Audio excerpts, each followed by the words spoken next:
పిత పుత్ర పవిత్ర ఆత్మ నామమున ఆమెన్. ప్రభువు మీతో ఉందురుగాక, మీ ఆత్మతో ఉందురుగాక. పునీత లూకా గారు రాసిన సువిశేషంలోని భాగము. ప్రభువ మీకు మహిమ కలుగునుగాక. లూకా సువిశేషము 5వ అధ్యాయము 12వ వచనము. యేసు ఒకానొక పట్టణమున ఉండగా కుష్ఠరోగి ఒకడు ఆయన వద్దకు వచ్చి సాగిలపడి, ప్రభు, తమ చిత్తమైనచో నన్ను ఆరోగ్యవంతుని చేయగలరను అని ప్రార్థించెను. యేసు తన చేయి చాపి అతనిని తాకి, అది నాకు ఇష్టమే, నీవు స్వస్థుడువు కమ్ము అని పలికెను. వెంటనే అతని కుష్ఠము పోయి స్వస్థత కలిగెను. క్రీస్తు ప్రభుని సువిశేషము. క్రీస్తువ మీకు స్తుతి కలుగునుగాక.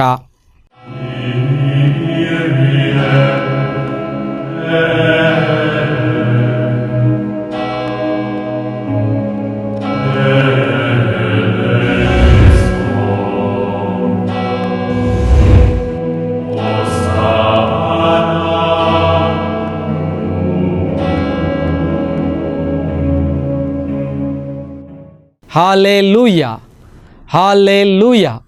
దేవుని ప్రియ సహోదరి సహోదరులారా, దివ్యవాణి వీక్షిస్తున్నటువంటి విశ్వాసులారా, అందరూ బాగున్నారా? బాగున్న వాళ్ళందరము కూడా 2 చేతులు పైకి లేపి ప్రభువుకి స్తోత్రములు సమర్పించుదామా? హల్లెలూయా, ప్రైజ్ ది లార్డ్, హల్లెలూయా. ప్రియ స్నేహితులారా, ఈ క్రీస్తు సందేశంలో భాగముగా లూకా సువిశేషము 5వ అధ్యాయము 12వ వచనము నుండి మనము ధ్యానిస్తూ ఉన్నాం. లూకా సువిశేషం 5వ అధ్యాయాన్ని ధ్యానిస్తూ ఉన్నప్పుడు మొదటగా 2 ఎపిసోడ్లు మనము శిష్యుల యొక్క ఆహ్వానము అనేది మనము చూసాం. ఈ రోజున 12వ వచనము నుండి కుష్ఠరోగినికి స్వస్థత, పక్షవాత రోగికి స్వస్థత అనే మాటలను మనం చూస్తాం. ఈ యొక్క స్వస్థతలను బట్టి, ఈ 2 స్వస్థతల్లోని పరమ రహస్యం ఏమిటి అనేది ఈరోజున మనం ధ్యానించుకుందాం. ప్రియ బిడ్డలారా, యేసు ప్రభువు ఒకానొక పట్టణమున ఉండగా కుష్ఠరోగి ఒకడు ఆయన వద్దకు వచ్చి సాగిలపడి, ప్రభు, నీ చిత్తమైనచో లేదా నీకిష్టమైనచో నన్ను స్వస్థపరచుము అని లూకా సువిశేషం 5వ అధ్యాయము 12వ వచనంలో మనము విన్నాం. కుష్ఠరోగులు 2 రకాలు. ఈ యొక్క శరీరం అంతా పుండ్లతో హీనమవుతూ ఉన్నప్పుడు ఆ కుష్ఠరోగిని ఊరి వెలుపల పొలిమేరలలో బయట ఉంచుతారు, ఇళ్లలో ఉంచనివ్వరు. ఇంకో కుష్ఠరోగము తెల్లమచ్చ. వీళ్ళు ఊర్లోనే ఉంటారు, పెద్దగా ప్రమాదకరమైనది కాదు, చిన్న చిన్న మెడిసిన్స్ వాడితే తగ్గిపోతుంది అనే ఆలోచనలతో ఊర్లోనే ఉంచుతూ ఉంటారు. అయినా కానీ కొద్దిగా చిన్న చూపు చూస్తూ ఉంటారు ఆ రోజుల్లో. దేవుని ప్రియ బిడ్డలారా, మనం జాగ్రత్తగా గమనించినట్లయితే మత్తయి సువిశేషము 8వ అధ్యాయము 1-4 మనం చూసినట్లయితే కనుక 1వ వచనం, మత్తయి 8:1లో యేసు ప్రభువు పర్వతము నుండి దిగి వస్తూ ఉండగా, జనులందరూ ఉండగా అక్కడికి ఒక కుష్ఠరోగి వచ్చెను. అంటే ఆయన పర్వతము నుండి దిగి వచ్చడం అంటే ఊరి బయట ఉన్నాడు. మత్తయి సువిశేషం ప్రకారము ఊరి బయట ఉన్నప్పుడు పర్వతము నుండి దిగి వస్తూ ఉండగా ఏం జరుగుతుందంట? ఒక కుష్ఠరోగి. అంటే ఆయన శరీరం అంతా కూడా పుండ్లతో, చీము కారుతూ, వ్రణములతో ఉన్నాడు. అన్ని చోట్ల ఆయనకు కట్టి ఉంటుంది. ఊరి వెలుపల ఎక్కడో ఉంటాడు. ఆయన దగ్గరికి భోజనం కూడా చాలా దూరంగా ఆనాటి ప్రజలు ఇస్తూ ఉండేవారు. కుటుంబీకులే కూడా దూరంగా నిలబడి భోజనాన్ని ఇస్తారు. లూకా సువిశేషము 5వ అధ్యాయం 12 మనం చూసినట్లయితే కనుక యేసు ఒక పట్టణమున ఉండగా, అంటే ఊర్లో ఉన్నాడు లేదా పట్టణంలో, టౌన్లో ఉన్నాడు. కుష్ఠరోగి వచ్చి, 2వ కుష్ఠరోగి. ఎలాంటి వారంటే ఇతను మొత్తము శరీరం అంతా తెల్ల మచ్చలు అక్కడక్కడ అవుపడుతున్నటువంటి కుష్ఠరోగి. రాజుల 2వ గ్రంథము 5వ అధ్యాయం మనం చూసినట్లయితే నామాను, ఈయన తెల్ల మచ్చలతో కుష్ఠరోగి. ఊర్లోనే, రాజమందిరంలోనే రాజుకు సలహాధ్యక్షుడిగా ఉంటాడు నామాను. అలాంటి రోగంతో ఉన్నటువంటి ఇతను లూకా 5:12లో ఈ ఇద్దరు కూడా మత్తాయి 8:1-4 చూసినప్పుడు, లూకా సువిశేషము 5వ అధ్యాయం 12వ వచనం నుండి మనం చూస్తున్నప్పుడు ఈ ఇద్దరి ప్రార్థన ఒకే విధముగా ఉంది. పుండ్లతో వ్రణములతో ఉన్నటువంటి కుష్ఠరోగి, మచ్చలతో ఉన్నటువంటి కుష్ఠరోగి, ఈ ఇద్దరు కూడా ఒకే వ్యాధి, 2 రకాలైనటువంటి రోగము. ఒకటేమో పుండ్లతో, వ్రణములతో, చీములతో, నెత్తురుతో ఉన్నటువంటి వ్యక్తి, ఇంకొకరు తెల్ల మచ్చలతో ఉన్నటువంటి వ్యక్తి. ఈ ఇద్దరు కూడా యేసు ప్రభువు దగ్గర సాగిలపడి లేదా మోకరించి వాళ్ళకు వాళ్ళు పూర్తిగా సమర్పించుకొని, లూకా సువిశేషము 5:8 కూడా సిమోను యేసు ప్రభువు యొక్క పాదముల దగ్గర మోకరించి పాదములపై పడి, అంటే ఎప్పుడైతే ప్రభువు దగ్గర మనము తగ్గించుకుంటామో ఆయన మనకు కార్యం చేస్తాడు. ఆయన చేసే దేవుడు, నా దేవుడు ఉన్నవాడు. నిర్గమకాండంలో 3లో నా దేవుడు ఉన్నవాడు, నేను ఉన్నవాడు అని చెప్పు నా ప్రజలకు అంటాడు మోషేతో యావే దేవుడు. ఆ ఉన్నవాడి దగ్గర మనము లేని వారిగా తగ్గించుకుంటామో ఆయన దగ్గర ఉన్నది మనకిస్తాడు. ఈ రోజున ఈ లూకా 5:12 ప్రకారముగా ఈ కుష్ఠరోగికి ఏమి లేదంట, ఆరోగ్యం లేదు, తెల్ల మచ్చలతో ఉన్నాడు, ఎవరు కూడా సరిగా మాట్లాడటం లేదు. ఏం చేస్తున్నాడు? ప్రభువా, నీ చిత్తమైతే, నీకిష్టమైతే, నీవు అనుగ్రహిస్తే, నీవు ఓకే అనుకుంటే, నేను ఆ స్వస్థతలోనికి, ఆరోగ్యంలోనికి నేను రావాలి అని నువ్వు భావిస్తే ఏం చేయి, నన్ను ఆరోగ్యవంతునిచ్చాయి. ఎలా అడుగుతున్నాడు? సాగిలపడి, ప్రభువు యొక్క పాదముల దగ్గర సాగిలపడి లేదా మోకరించి తనను తాను తగ్గించుకొని. ఎప్పుడైతే మనము తగ్గించుకొని ఉంటూ ఉంటామో దేవుడు మనకు ఏదైతే లేదో దానిని అనుగ్రహిస్తాడు. ఎందుకో ఆయన ఉన్నవాడు ఈ యొక్క మానవుణ్ణి, తాను ప్రేమించిన బిడ్డను ఆ ఉన్నవాని దగ్గర మనము తగ్గించుకున్నప్పుడు ఏం చేస్తాడంట, మనకు ఏదైతే లేదో ఆ ఉన్నవాడు మనకు అనుగ్రహిస్తాడు. అది ఈ కుష్ఠవాడు కనుగొన్నాడు. ప్రభువా, నీ చిత్తమైతే నన్ను స్వస్థపరచు. వాక్యాన్ని చూద్దాం. లూకా సువిశేషము 5వ అధ్యాయము 13వ వచనాన్ని మనం చూసినట్లయితే 2వ భాగము, నీవు స్వస్థుడవు కమ్ము అని పలికెను, వెంటనే అతని కుష్టు పోయి స్వస్థత కలిగెను. లూకా 5:13 మొదటి భాగంలో ఏమని ఉంది అంటే, యేసు తన చేయి చాపి అతనిని తాకి, అది నాకిష్టమే. 12లో మొరపెట్టుకున్నాడు, సాగిలపడ్డాడు, తనను తాను తగ్గించుకున్నాడు. నీ చిత్తమైతే నాకు ఆరోగ్యాన్ని ఇయ్యయ్యా అన్నాడు. 13లో యేసుప్రభు ఏమంటున్నాడు? ఒక అడుగు ముందుకేస్తున్నాడు, ఆయన్ని పట్టుకుంటున్నాడు. That's very important. దేవుని ప్రియ బిడ్డలారా, యేసుప్రభు మనల్ని పట్టుకోవాలి. ఎందుకంటే కుష్టు వాళ్ళను ఆ రోజుల్లో ఇజ్రాయెల్ ప్రజల కాలంలో, ఆనాటి కాలంలో కుష్ఠరోగిని ఎవరు పట్టుకోరు.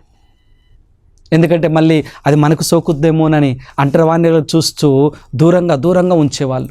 అలాంటిది యేసుప్రభు ఏం చేస్తున్నాడు? ఒక అడుగు ముందుకు వేస్తున్నాడు, ఆయన చేయి పట్టుకుంటున్నాడు, నాకు ఇష్టమే అంటున్నాడు. ప్రియనేస్తమా, ఈ రోజున వాక్యాన్ని ఆలకిస్తున్నట్టు నువ్వు ఎలాంటి బాధతో ఉన్నావు, ఎలాంటి కుష్టుతో ఉన్నావు?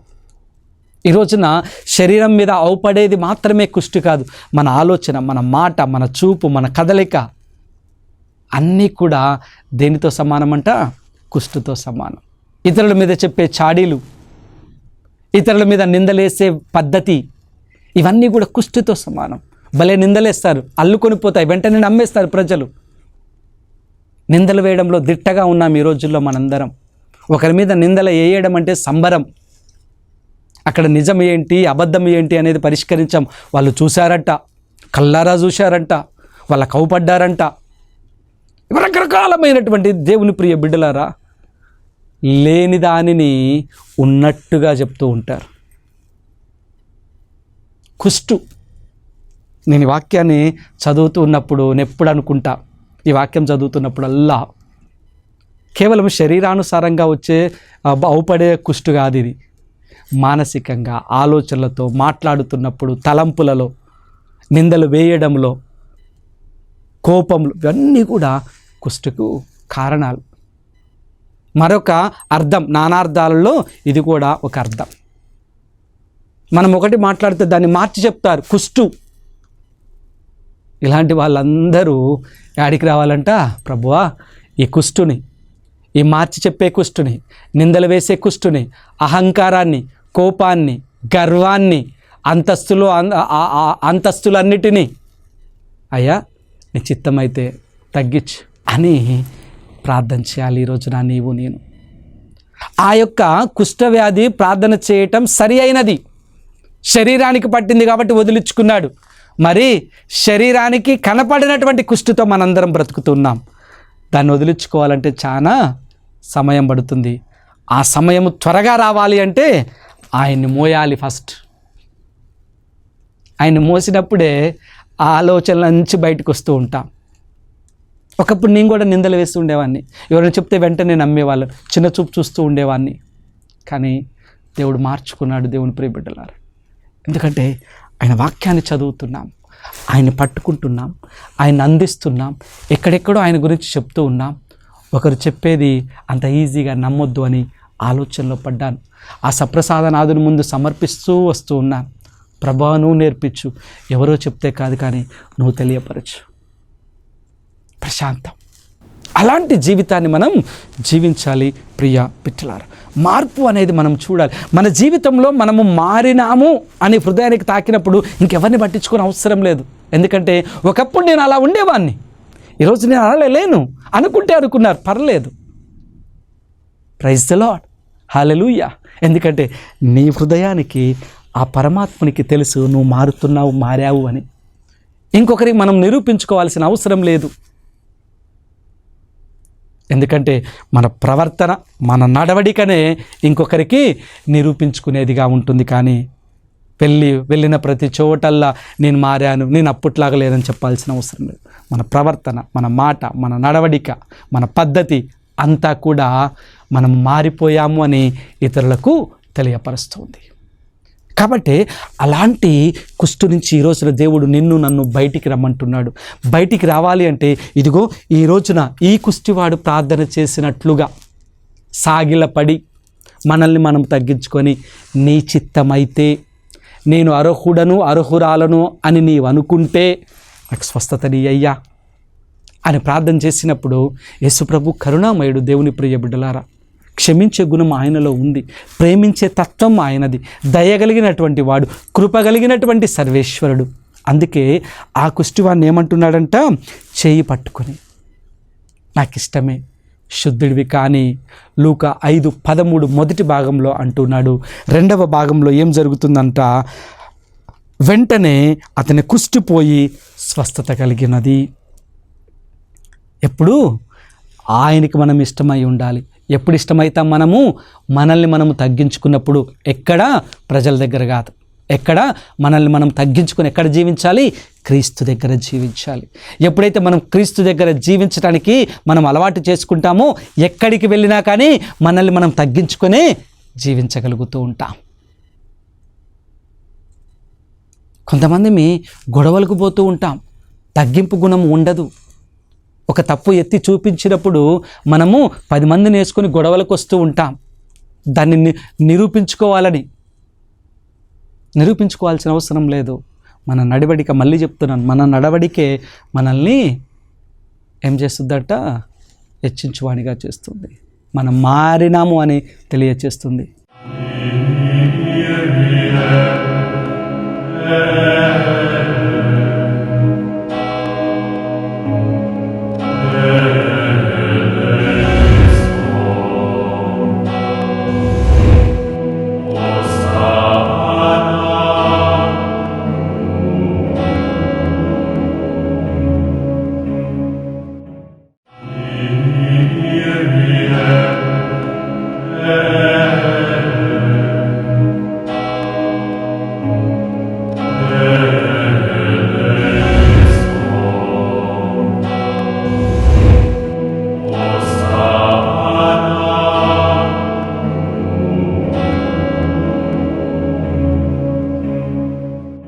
ఈ రోజుల్లో అలాంటి మంచి హృదయాలు ఎవరికి లేవు అని గమనిస్తూ ఉన్నాం, చూస్తూ ఉన్నాం సమాజాన్ని. ఎక్కడైతే మనము తప్పు అని చూపిస్తూ ఉన్నామో అక్కడ మనల్ని దుమ్మెత్తుపోస్తూ ఉన్నారు, మన గురించి చెడుగా ప్రచారం చేయటం ప్రారంభిస్తూ ఉన్నారు. అయినా కానీ దేవుని ప్రియబిడ్డలారా, మనం ఓర్చుకుంటున్నప్పుడు, ప్రభువా నీ చిత్తం నా జీవితంలో జరగాలి అని నీవు గనక అలాంటి హృదయాన్ని, అలాంటి మనస్తత్వాన్ని అలవాటు చేసుకుంటున్నప్పుడు దేవుడు తప్పక నీ జీవితంలో గొప్ప కార్యం చేస్తాడు. అలాంటి ఔన్నత్యంలోనికి నేను రావాలి. అప్పటి వరకు మనము ఈ ప్రపంచంతోనే పోతాం. ఈ ప్రపంచంతోనే పోతున్నప్పుడు ఆయన యొక్క కృప, ఆయన యొక్క అద్భుత శక్తి, ఆయన ఆశీర్వాదాన్ని మనం చూడలేం. ప్రార్థన చేసుకుంటాం, ఆ కాసేపే ప్రశాంతత ఉంటుంది, తర్వాత ప్రశాంతత ఉండదు. తర్వాత కూడా ప్రశాంతత ఉండాలంటే ఆయన ముందు మనము సాగిలపడాలి. ప్రియబిడ్డలారా, ఈరోజు నేను ప్రశాంతంగా ఉన్నానని చెప్పగలను. దేవాలయంలో, దేవాలయం బయట, నా పనిలో, నా పని తర్వాత, నా బంధువుల దగ్గర, నా ఇంట్లో, నేను ఎక్కడికి వెళ్ళినా కానీ, ఎన్ని ఇబ్బందులు హెచ్చుతగ్గులు వచ్చినా కానీ ఆయన దగ్గరికి వచ్చేసరికి ప్రశాంతత, పర్వాలేదు. ఒకవేళ బాధలో లేకపోతే ఇబ్బందిలో ఉన్నప్పుడు, ఏమైనా ఇబ్బందులు వస్తూ ఉన్నప్పుడు, బాధ కలుగుతున్నప్పుడు, క్షమించలేనివి జరుగుతున్నప్పుడు 1-2 రోజులు, 3వ రోజు మళ్ళీ ప్రభువా నీవు ఉన్నావు, నువ్వు చూసుకుంటావు. ఆ స్థితిలో దేవుడు ఉంచాడు. మరి ఈరోజు నిన్నెందుకు ఉంచాడు ఆ స్థితిలో? ఎందుకు నువ్వు ఉండలేకపోతున్నావు అంటే ఆయన దగ్గర నువ్వు సాగిలపడలేకపోతున్నావు కాబట్టి. కుష్టివాడు సాగిలపడి నీ చిత్తమన్నాడు, స్వస్థతను పొందుకున్నాడు.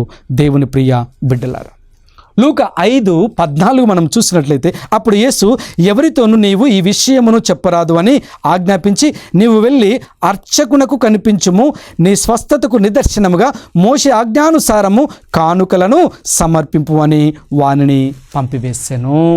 14వ వచనం, నువ్వు స్వస్థుడయ్యావని ఎవ్వరికి చెప్పబాకు. బాగుపడ్డ తర్వాత చెప్పకుండా ఉండగలుగుతుందా మనస్సు? ఉండలేదు. కానీ ఏం చేయమంటున్నాడంట? నేను ఆరోగ్యవంతున్నయ్యాను అని మోషే చట్టం ఏదైతే తెలియపరుస్తుందో నీవు ఆ పనులన్నీ చెయ్యి. నిర్గమకాండము 13-14 అధ్యాయాలు మనం చూసినట్లయితే కనుక, ఈ 2 అధ్యాయాలలో కుష్టు వచ్చిన వాళ్ళు ఎలా ఉండాలి, కుష్టు పోయిన తర్వాత ఏ కార్యాలు చేయాలి, దాని తర్వాత సమాజంలోనికి ఎలా రావాలి అని లేవియా కాండము 13-14 అధ్యాయాలు నేర్పిస్తూ ఉన్నాయి. దేవుని ప్రియ బిడ్డల, ఈ 2 అధ్యాయాలలో ఈ యొక్క జబ్బును గురించి, ఈ యొక్క కుష్ఠ జబ్బును గురించి తెలియపరుస్తుంది. జబ్బు వచ్చినప్పుడు ఎలా ఉంటారు, తగ్గిన తర్వాత ఎలా పరీక్షింపబడతారు, పరీక్షింపబడ్డ తర్వాత ఏ విధముగా యజమానులు పరీక్షిస్తారు, ఆ పరీక్షించిన తర్వాత మళ్ళీ అర్చకులు పరీక్షిస్తారు, పరీక్షించిన తర్వాత దేవునికి నువ్వు ఏ కానుక, ఎలాంటి కానుక చెల్లించాలి అనేది ఆ రోజుల్లో తెలియపరుస్తూ ఉండేవారు. అందుకే నువ్వు స్వస్థుడయ్యావు అని ఎక్కడ చెప్పనవసరం లేదు, నిన్ను చూస్తే అర్థమవుతుంది. కానీ సమాజంలోనికి నిన్ను రానివ్వాలి కాబట్టి మోషే ఆజ్ఞాపించినటువంటి ధర్మాన్ని, చట్టాన్ని నీవు అర్చకుల దగ్గరకు వెళ్ళి నీవు నయం చేసుకున్నావు, శుద్ధుడయ్యావు అని ఒక సర్టిఫికేట్ తీసుకొని దేవునికి చెల్లించాల్సిన కానుక దేవునికి చెల్లించి నువ్వు సమాజంలో ఒకటిగా జీవించు అనే మాట ప్రభు పలుకుతూ ఉన్నాడు. కానీ ఎవరితో చెప్పొద్దు అంటే చెప్పకుండా ఉంటాడా? పలానా యేసు నన్ను, నజరేయుడు నన్ను స్వస్థపరిచాడు అని చెప్పకుండా ఉండగలుగుతుందా మనస్సు? ఉండలేదు. దేవుని ప్రియ బిడ్డలారా, ఆ విధముగా ఆ యొక్క వ్యక్తి ఏం చేస్తున్నాడంట? ఆ దేవుని యొక్క స్పర్శను పొందుకుంటున్నాడు. ఎంత అదృష్టం! తాకుతున్నాడు. ఆయన తాకి నాకు ఇష్టమే, నువ్వు శుద్ధుడివి కా అంటున్నాడు. ఈ రోజున ఆయన మనల్ని తాకాలంటే అదృష్టం ఎప్పుడు దొరుకుతుంది అంటే తగ్గింపు గుణం ఉన్నప్పుడే. ఆయన తాకుతాడు, ఆయన స్పర్శను అందిస్తాడు, ఆయన మనకు వినిపిస్తాడు, కనిపిస్తాడు, మనల్ని మనం మైమరిచిపోతాం. ప్రియ స్నేహితులారా, ఈ రోజున మనందరము ఆలోచన చేద్దాం. ఎందుకు నన్ను నేను తగ్గించుకోలేకపోతున్నాను? ఎందుకు ఈ తగ్గింపు గుణం నాలోనికి రావటం లేదు? ఎందుకు ఈ తగ్గింపు గుణం నాకు దూరముగా ఉంది? కారణాలు నీవు ఆలోచన చేసినట్లయితే నీకే దేవుడు బయలుపరుస్తూ ఉంటాడు. ఏమంట, నీవు అర్చకులకు వెళ్ళి కనిపించి నీ స్వస్థతను గురించి పరీక్షించి వాళ్ళు సర్టిఫికేట్ ఇస్తారు. ఇచ్చిన తర్వాత నువ్వేం చేయాలంట, దేవునికి కానుక చెల్లించాలి. అర్చకునికి కానుక చెల్లించాలి అనే మాట మనం చూస్తున్నాం. ఎంతమంది మీ దేవునికి కానుక చెల్లిస్తూ ఉన్నాం? అనేకమైనటువంటి మేలులను దేవుని దగ్గర నుంచి పొందుకుంటున్నాం. ఎలాంటి కానుక దేవునికి అందిస్తూ ఉన్నాం ఆలోచన చేయాలి. ఒక కృతజ్ఞత పూజ కానుక సమర్పిస్తే అయిపోతుందా? ఆశ్చర్యమవుతుంది దేవుని ప్రియ బిడ్డలారా. ఎందుకంటే దేవుడు గొప్పవాడు. ఆయన కనికరం, ఆయన కటాక్షం లేకుండా నేను ఏం చేయలేం. అలాంటిది నీ బాధ నుంచి, నీ ఇబ్బంది నుంచి, నీ ఆర్థిక స్థితుల నుంచి, నీ స్థితిగతుల నుంచి, నీ కష్టం నుంచి, చీకటి నుంచి ఆయన నిన్ను బయటికి తీసుకుని వస్తే దేవాలయంలోనికి వెళ్ళి పలానా వాళ్ళ తలంపు ప్రకారం కృతజ్ఞతా పూజ కథ అయిపోయిందా? దేవుడికి అదేనా నీ కానుక?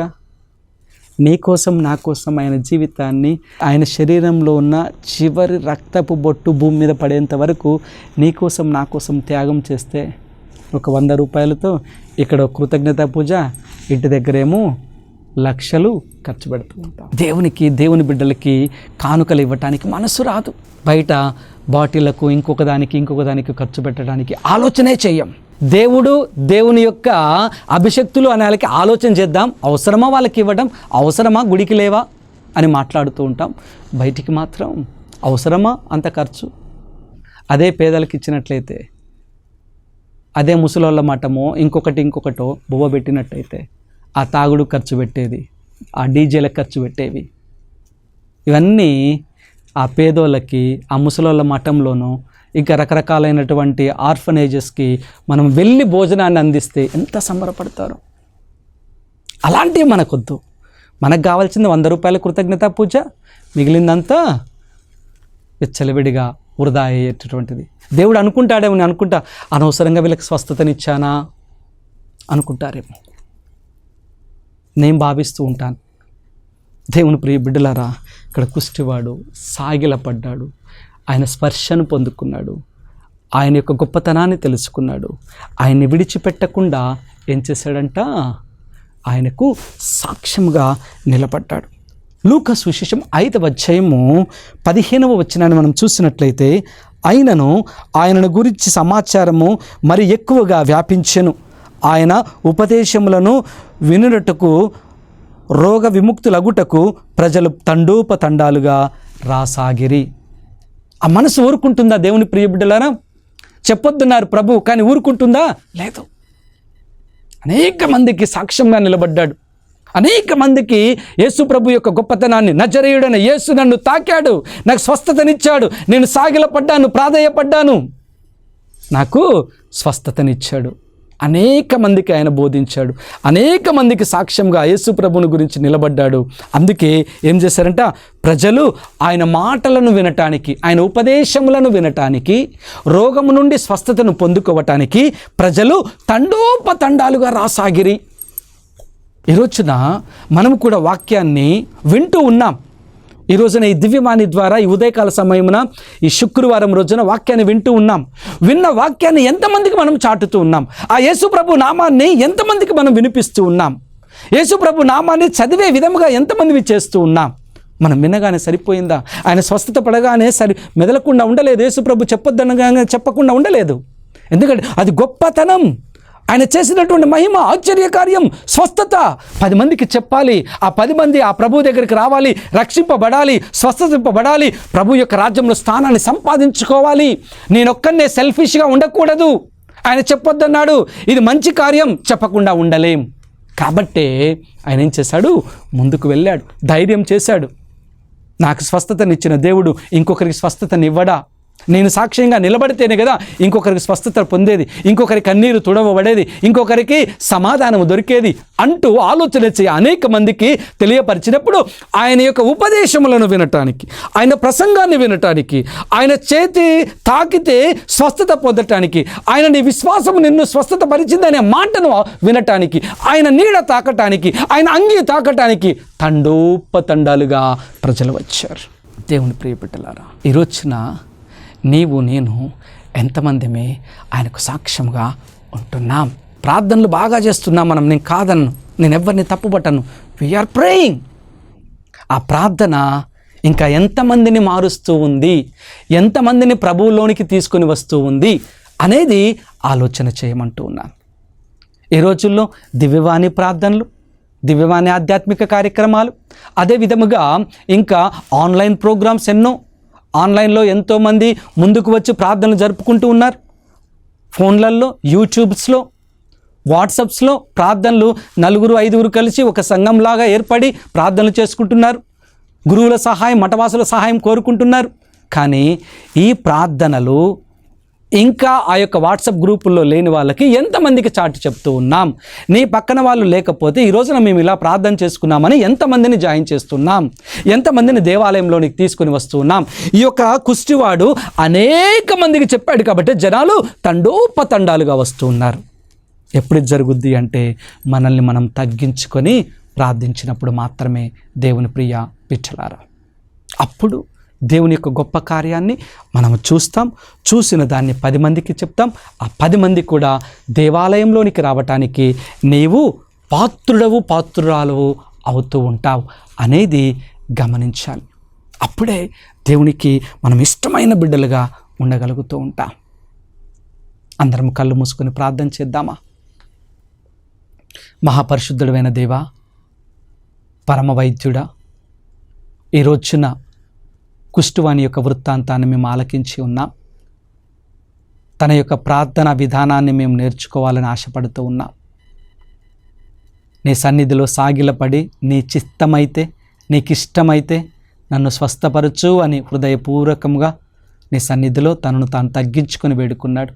ప్రభువా, ఈ రోజున మేము కూడా ఈ యొక్క వాక్యాన్ని ఆలకిస్తూ ఈ ప్రార్థనలో ఏకీభవిస్తూ మమ్మల్ని మేము తగ్గించుకొని సాగిలపడి అయా అడుగుతూ ఉన్నాం. మమ్మల్ని అందరినీ దీవించండి. మాకు కావలసిన వరప్రసాదాలను అనుగ్రహించమని వేడుకొనిచున్నాం. ప్రభువా, మేము పొందుకున్న దానిని మాలోనే ఉంచుకొనకుండా నైనా అనేక మందికి సాక్ష్యంగా నిలబడు ధైర్యపు ఆత్మను మా అందరికీ ప్రసాదించమని మా నాథుడైన క్రీస్తు ద్వారా అడిగి వేడుకొనిచున్నాము. ఆమేన్. ప్రభువు మీతో ఉందురుగాక, మీ ఆత్మతో ఉందురుగాక. సర్వశక్తిగల సర్వేశ్వరుడు పిత, పుత్ర, పవిత్రాత్మ మిమ్మందరినీ ఆశీర్వదించి కాచి కాపాడుదురుగాక. ఆమేన్.